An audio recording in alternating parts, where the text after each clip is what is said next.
Kisha akawaleta nje ya gereza, kasema, wana zangu, yanipasa nifanye nini nipate kuokoka?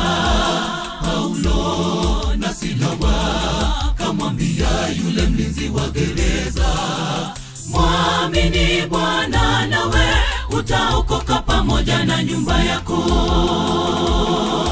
Kisha akawaleta nje ya gereza, kasema, wana zangu, yanipasa nifanye nini nipate kuokoka? Paulo na Sila wakamwambia yule mlinzi wa gereza, mwamini Bwana nawe utaokoka pamoja na nyumba yako. Saa ile ile ya usiku akabatizwa yeye na nyumba yake, ndani ya maji mengi alivyobatizwa Bwana Yesu. Wewe uliyekwisha pata habari njema ya wokovu, amini njoo sasa hivi upate ubatizo. Saa ile ile ya usiku akabatizwa yeye na nyumba yake, ndani ya maji mengi alivyobatizwa Bwana Yesu.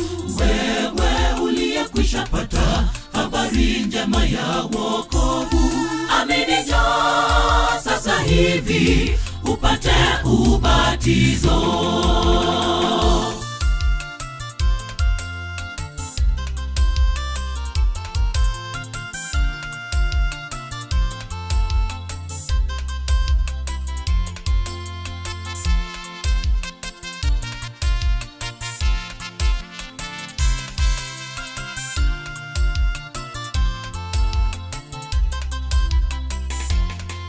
Hakuna wakati mwingine wa kufanya uamuzi umfuate Yesu.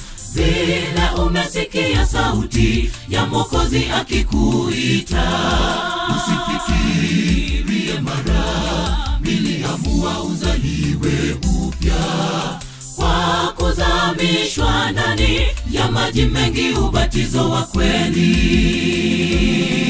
Hakuna wakati mwingine wa kufanya uamuzi umfuate Yesu. Vile umesikia sauti ya Mwokozi akikuita, usifikirie mara mbili, amua uzaliwe upya kwa kuzamishwa ndani ya maji mengi, ubatizo wa kweli.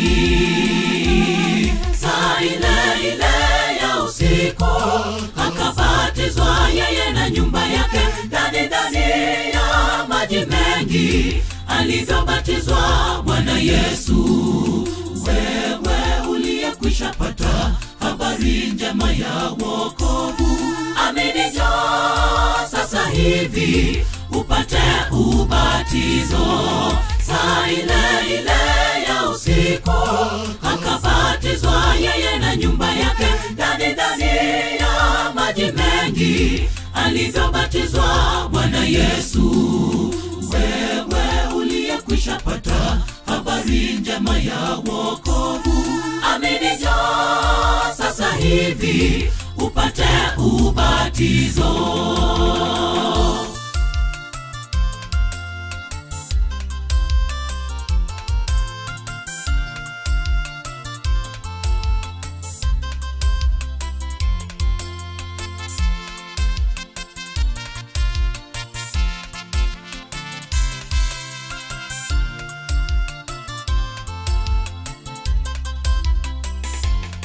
Saa ile ile ya usiku akabatizwa yeye na nyumba yake, ndani ya maji mengi alivyobatizwa Bwana Yesu. Wewe uliyekwisha pata habari njema ya wokovu, amini njoo sasa hivi upate ubatizo. Saa ile ile ya usiku akabatizwa yeye na nyumba yake, ndani ya maji mengi alivyobatizwa Bwana Yesu. Wewe uliyekwisha pata habari njema ya wokovu. Amini njoo sasa hivi upate ubatizo. Saa ile ile ya usiku akabatizwa yeye na nyumba yake ndani ya maji mengi alivyobatizwa Bwana Yesu. Wewe uliyekwisha pata habari njema ya wokovu, amini njoo sasa hivi upate ubatizo.